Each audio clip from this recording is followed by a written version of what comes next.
Jail की काल कोठरी, कत्ल का इंतजाम, उम्र कैद की सजा और एक दीवानी लेडी अफसर। सुनने में ये कितना फिल्मी सा लग रहा है, किसी फिल्म के स्क्रिप्ट का हिस्सा लग रहा है। लेकिन अगर ये फिल्मी होता तो ठीक होता। ये जो हम आपको बता रहे हैं ये हकीकत है मध्य प्रदेश की सतना की। एक आदमी जिसे उम्र कैद की सजा मिली है, उसी उम्र कैद की सजा काट रहे कातिल से जेलर को प्यार हो जा रहा है। सिर्फ प्यार ही नहीं हो रहा है भाई साहब, शादी तक हो जा रही है। लोग इस प्यार और शादी को अलग अलग तरीके से देख रहे हैं, लोग खूब तारीफ कर रहे हैं। वाह क्या मोहब्बत है, इस तरीके की चर्चा हो रही है। सोशल मीडिया पर लोग तालियां बजा रहे हैं। लेकिन यहाँ पर सवाल जो है वो सुनने लायक है। जरा रुकिए और मुझे बताइए कि ये तालियां किस बात के लिए बजाई जा रही हैं? क्या सच में प्यार जीत गया है इसलिए आप तालियां बजा रहे हैं? सच में, या इसलिए कि लड़की का नाम फिरोजा है और लड़के का नाम धर्मेंद्र, इसलिए तालियां बजाई जा रही हैं? आज यहाँ पर इस मोहब्बत की चर्चा होगी, क्योंकि आज बात होगी उस मोहब्बत की जिसे सरकारी चश्मा पहनकर देखा जा रहा है।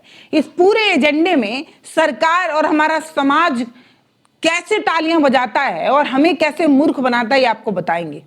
यहां पर जरा नाम बदल कर देखिए। नाम बदलते ही कुछ लोगों को बुरा लग जाएगा। अगर नाम बदल जाएंगे तो क्या तब भी आप फूल बरसा पाएंगे? अगर नाम बदल जाएंगे तो क्या तब भी सोशल मीडिया पर तालियां बजाई जाएंगी? अगर नाम बदल जाएंगे तो क्या टीवी स्टूडियो में बैठे एंकर चिल्ला चिल्ला कर तब भी शादी की तारीफ कर पाएंगे? जवाब है नहीं, ऐसा नहीं हो पाएगा।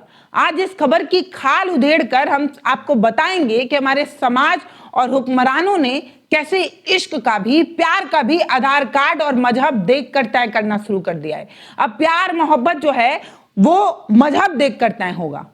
मतलब आप समझ रहे हैं? समझिए, कत्ल करो, लाश को जमीन में गाड़ दो, उम्र कैद की सजा पाओ और फिर जेल के उसी अफसर से विवाह कर लो जो तुम्हारी पहरेदार हो। मतलब जो पहरेदार है, प्यार भी उसी से हो जा रहा है, शादी भी हो जा रही है। ये कोई वेब सीरीज की कहानी बिल्कुल नहीं है, ये मध्य प्रदेश के सतना की हकीकत है। लोग इसे ग्रेट लव स्टोरी बता रहे हैं। इतनी ना तारीफ हो रही है कि मुझे इस पर चर्चा करनी पड़ी। अब जरा सोच कर देखिए कि अगर जेलर का नाम दीपक होता और कैदी का नाम जोया होता तो क्या सतना की सड़कों पर आज भी शहनाई बज रही होती या बुलडोजर गरज रहे होते? लोग इस शादी की सच में तारीफ कर रहे होते? सच में कर पाते? एक हिंदू लड़की किसी मुस्लिम लड़के से शादी कर ले और हमारा समाज ताली बजा दे, ये हैरान और परेशान करने वाली बात हो सकती है भाई, क्योंकि ये सरकारी एजेंडे में सेट होने वाली बात नहीं है।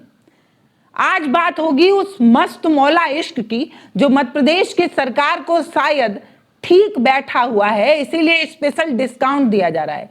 सवाल यह है कि क्या लव और जिहाद की परिभाषा लड़के की टोपी से तय होती है? एक लड़का किस तरीके की टोपी पहन रखा है, इस आधार पर तय होगा कि वो प्यार था या जिहाद था। अगर लड़का हिंदू है और प्यार करने वाले मुस्लिम तो हमें वो प्यार दिखता है, लेकिन अगर लड़का मुस्लिम हुआ और लड़की हिंदू हो गई तो वो जिहाद हो जाता है, लव जिहाद। तो भैया आज समझिए, आज की खबर में हम आपको बताएंगे कि हमारी सरकारें और हमारी सत्ता कैसे सिर्फ एक आंख से देखती है। सिर्फ एक आंख से उसे सब कुछ अच्छा दिख रहा होता है और दूसरी आंख से उसे सब कुछ खराब, बर्बाद और कंडम दिख रहा होता है। इस कहानी को समझने के लिए थोड़ा पीछे चलना पड़ेगा। इन शख्स को देखिए, इनका नाम है धर्मेंद्र प्रताप सिंह। इन पर कोई मामूली आरोप नहीं लगा था। नगर पालिका अध्यक्ष की हत्या करने के बाद लाश को जमीन में गाड़ने का आरोप था। कानून ने इन्हें उम्र कैद की सजा भी दी थी। लेकिन भाई साहब, किस्मत हो तो ऐसी, इनकी किस्मत ऐसी चमकी कि जेल में जो पहरेदार थी, इन्हें एक पहरेदार मिली, असिस्टेंट जेलर फिरोजा खातून। 14 साल की सजा काटते ही जैसे ही ये जेल की सलाखों से बाहर निकलते हैं, मोहतरमा फिरोजा खातून धर्मेंद्र का हाथ पकड़ने के लिए तैयार रहती है। ताला खुला, मोहतरमा सामने खड़ी थी। इसे कहते हैं भैया सैया भय कोतवाल, तो अब डर काहेगा।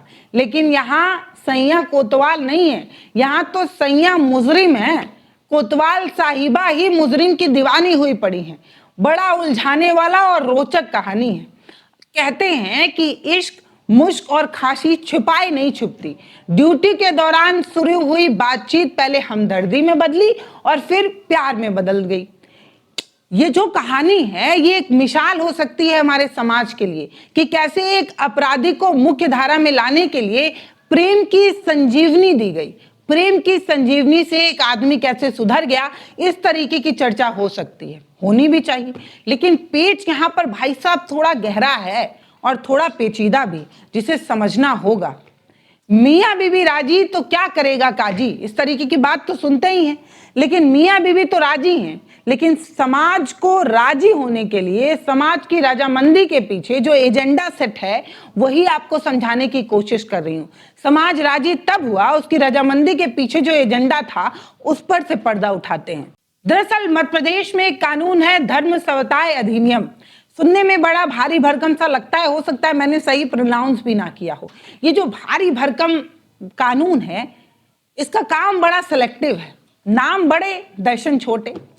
सूबे में अगर कोई मुस्लिम युवक किसी युवती के साथ कॉफी पर ही चला जाए, एक चाय ही क्यों ना पी ले, भाई साहब साजिश हो जाती है। साजिश बताकर उस मुस्लिम युवक को जेल में ठूस दिया जाता है, उसके बाद उसके घर पर बुलडोजर भी चला दिया जाता है। लेकिन सतना में अभी जो हुआ, सवाल तो यही है कि एक क्लास 2 अफसर, एक अफसर मोहतरमा एक हत्या के दोषी से शादी कर रही है और किसी को कोई आपत्ति भी नहीं है। सरकार जो नैतिकता के ठेकेदार हैं, सरकार के जो नैतिकता के ठेकेदार लोग हैं, क्या वो लंबी छुट्टी पर गए हुए हैं क्या? उन्हें दिल में चोट क्यों नहीं हो रही है? क्यों नहीं हो रही है?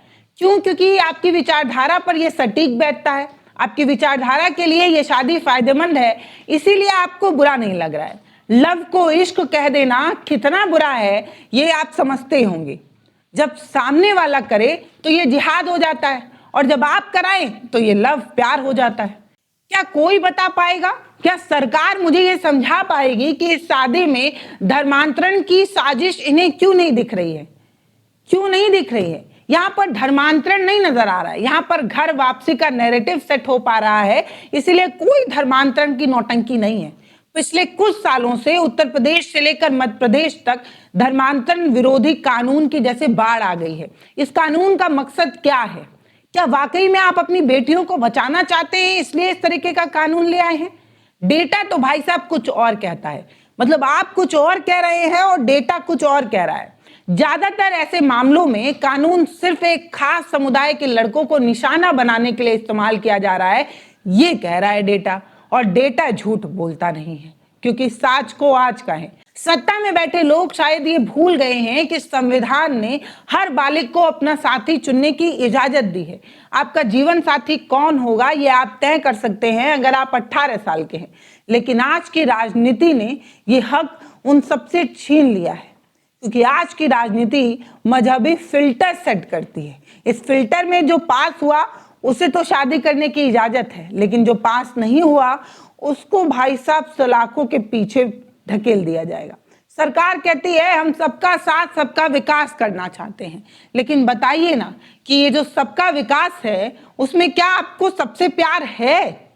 क्या आप सच में सबसे प्यार करते हैं?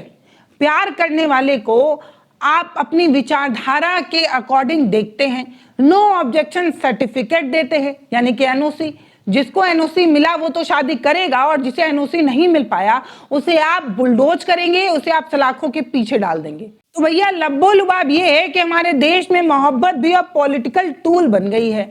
इस शादी पर कोई शोर नहीं हुआ, कोई विद्रोह नहीं हुआ, क्योंकि लड़की मुस्लिम थी और लड़का हिंदू था। लड़की ने मुस्लिम धर्म छोड़कर हिंदू धर्म अपनाया, हिंदू रीति रिवाज से शादी की, और उसके बाद से ही घर वापसी की बात कही जा रही है। दूसरे धर्म की अगर बात होती तो क्या इसी तरीके की बात होती? क्या इसी तरीके की चीजें कही जाती? अभी तो घर वापसी का ठप्पा लगाकर सब खुश है, लेकिन बात वहीं पर आकर बार बार रुक जा रही है। सुई जो है उसी पॉइंट पर आकर रुक जाती है कि आप एक तरफा हैं, एक आंख से देखते हैं और दूसरी आंख से आप नहीं देख पाते। इसी को दोगलापन कहा जाता है। जब कोई लड़की मुस्लिम धर्म छोड़कर हिंदू धर्म अपनाती है तो उसे आजादी और घर वापसी का नाम दिया जाता है। ठप्पा लगाकर यह कहा जाता है कि लड़की अब खुश है। लेकिन यही लोग जो ठप्पा लगा रहे हैं, यही लोग कल किसी मजहबी नाम लेकर किसी लड़के को पीट रहे होते हैं। वो आज इस शादी पर चुप है। अपनी गली में कुत्ता भी शेर होता है, यहाँ पर वही कहावत एकदम ठीक बैठ रही है। सत्ता के समर्थक अपनी जीत मान रहे हैं इस शादी को, लेकिन जरा कल्पना कीजिए भाई साहब, अगर राहुल की जगह रहीम होता, शबाना की जगह सपना होती, तो क्या होता। ये बताने की जरूरत नहीं है कि लड़की के घर पर कैसे बुलडोजर गर्म किया जा रहा होता और लव जिहाद की साजिश की फाइलें कैसे जो है वो खुल चुकी होती। क्या प्यार पर अब कोई नया फॉर्मूला हो गया है? मतलब आप प्यार करने से पहले आप देखिए कि शख्स हिंदू है या मुस्लिम। एमपी सरकार ने पिछले 3 सालों में सैकड़ों केस दर्ज कर चुकी है, लेकिन सजा कितने को मिली है वही तो सवाल है। केस दर्ज हुए जा रहे हैं, सजा किसी को नहीं मिल रही है, ना के बराबर सजा मिली है। ये कानून सिर्फ समाज में दरार पैदा करने के लिए मध्य प्रदेश की सरकार ने पैदा किया है। मैं बार बार इसलिए इस पर फोकस कर रही हूं कि शादी पर ताली बजाने वाले लोग आज बताएं मुझे कि आप ताली इसीलिए तो बजा रहे हैं ना क्योंकि हिंदू मुस्लिम वाला एजेंडा आप पर सेट हो रहा है। आप ही लोग लाठियां बरसाते हैं किसी लड़के पर। सतना का ये जो मामला है वो आईना है जो बताता है कि सरकार को ना बेटियों की चिंता है ना धर्म की चिंता है, इन्हें सिर्फ चिंता है अपने इमेज की। जहां इमेज ठीक लगता है वहां पर ये ताली बजाने लगते हैं। फिरोजा खातून ने शादी की तो प्रशासन ने इसे निजी मामला करार दिया। काश यही निजी मामले का ज्ञान देने वाले वो लोग उस गरीब युवक के बारे में भी सोचते जो आज मजहब की वजह से जेलों में सड़ रहा है। बहुत सारे युवा आज भी जेल की सलाखों के पीछे हैं क्योंकि उन्होंने किसी हिंदू लड़की से शादी की और वो मुस्लिम थे। आपको मैं बता रही हूं कि नौजवान है वो सलाखों के पीछे सिर्फ इसीलिए सड़ रहे हैं क्योंकि सरकार के एजेंडे में वो फिट नहीं बैठ रहे थे। अंधेर नगरी चौपट राजा, ये कानून की परिभाषा कहने वाले लोगों को देखना चाहिए। जहां कानून की परिभाषा चेहरे और नाम देखकर बदल जाती है, जहां प्यार करने वाला अगर अभिषेक हुआ तो प्यार, अगर प्यार करने वाला अभिषेक की जगह अब्बास हो गया तो ये पाप हो जाता है। कानून सबके लिए बराबर है, ये बात कहने में ठीक लगती है, लेकिन हमारी सरकारें किस तरीके का काम कर रही हैं वही बता रही हूं। मुझे इस शादी से कोई आपत्ति नहीं है, लेकिन मैं जो बताना चाह रही हूं उसे समझिए। जेल सुधार का अड्डा होता है, लेकिन क्या हर कैदी को यह सुविधा मिलती है कि वो जेलर के दिल में अपनी जगह बना ले? मध्य प्रदेश के जेलों में हजारों लोग बंद हैं जिनके पास वकील करने के भी पैसे नहीं हैं। कानून का डंडा हमेशा सीधा रहता है, लेकिन धर्मेंद्र प्रताप सिंह के मामले में कानून का डंडा लचीला हो गया।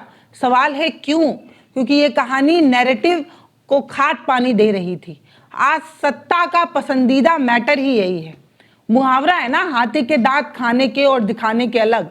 सरकार दुनिया को भले ये दिखाती रहे कि वो धर्म की रक्षक है, लेकिन अंदर खाने तो यही बात है, अंदर खाने तो यही चल रहा है कि वोट बैंक की ईंट को मजबूत करने वाला जो भी मामला होगा उस पर ये सामने खड़े नजर आएंगे। एकदम सेलेक्टिव मामला भाई साहब, ये मामला पूरी तरीके से एक चुनिंदा मामलों में से एक है। हमारे समाज को खोखला कर रहा है इस तरीके के मामले। हम जिस समय खड़े हैं इस समय इश्क जो है अब रूहानी नहीं सियासी हो चुका है।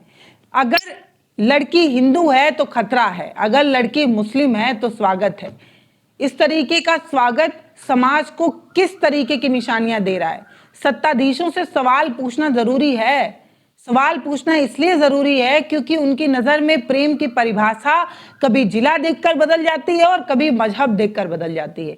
क्या संविधान की किताब में लव की स्पेलिंग धर्म देखकर बदलने के लिए लिखी गई है क्या? ये खामोशी चुभाने वाली है। ये खामोशी बता रही है कि हमें मोहब्बत से प्यार से रहने देना सरकार को मंजूर नहीं है।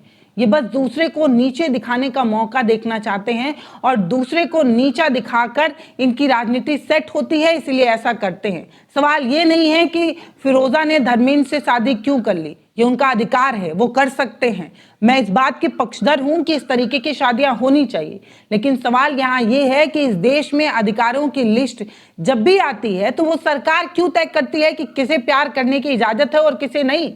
एक तरफ आप कहते हैं कि मुसलमान आबादी बढ़ रही है, लैंड जिहाद हो रहा है, लव जिहाद हो रहा है, और दूसरी तरफ आप मुसलमान लड़कियों को, मुस्लिम महिला को, मुस्लिम अफसर को एक हिंदू अपराधी से शादी करने की इजाजत दे रहे हैं। आप इसे मिसाल बता रहे हैं। यह आपका दोगलापन नहीं है तो क्या है? बार बार पूछ रही हूँ, क्या हम ऐसे समाज की तरफ बढ़ रहे हैं जहां इश्क करने से पहले हमें देखना होगा कि हमारी शादी से सत्ता में बैठे आकाओं को फायदा हो रहा है या नुकसान? अगर उन्हें फायदा होगा तो मुबारकबाद मुबारकबाद मुबारकबाद, और अगर उन्हें नुकसान होगा तो लो भैया एफआईआर एफआईआर एफआईआर। चलते चलते एक बात कहना चाहती हूँ, इस वीडियो में मैं किसी धर्म के खिलाफ नहीं हूं। मैं खिलाफ हूं उस सिस्टम के जो धर्म की ढाल बनकर अपनी राजनीतिक रोटी सेक रहा है। सतना की ये शादी सिर्फ दो लोगों का मिलन नहीं है, ये हमारी न्याय व्यवस्था, हमारे सामाजिक ढांचे और राजनीतिक नैतिकता का पोस्टमार्टम है। जो लोग आज तालियां बजा रहे हैं, कल ये किसी जोड़े पर थप्पड़ भी बरसाएंगे, उन पर पत्थर भी मारेंगे क्योंकि लड़का मुस्लिम होगा। कहानी यहां पर यह है कि जब आप किसी प्यार को आपके चेकलिस्ट में वो पास होता है तो दूसरे प्यार को आप लव जिहाद कैसे कह सकते हैं? हमने सुना था कि प्यार अंधा होता है, लेकिन अब पता चला कि प्यार के साथ साथ समाज और सरकार भी अंधी होती है। ये मामला अपनी पसंद का था, इसलिए सब कुछ ठीक था। याद रखिएगा, बुराई तब जीत जाती है या गलत तब जीत जाता है जब सच चुप रहना सीख जाता है। सवाल पूछना बहुत जरूरी है। मैं शुरू से कहती हूं कि सवाल पूछिए। जो धर्म का चश्मा पहनकर इश्क का फैसला करते हैं, सवाल उनसे पूछिए। सवाल पूछते रहिए, क्योंकि सवाल ही लोकतंत्र की आखिरी सांसें हैं, और जब आपने सवाल पूछना बंद किया तो ये सांसें थम जाएंगी, लोकतंत्र खत्म हो जाएगा। मेरे इस वीडियो पर आपके क्या ख्याल है वो कमेंट सेक्शन में बताइएगा।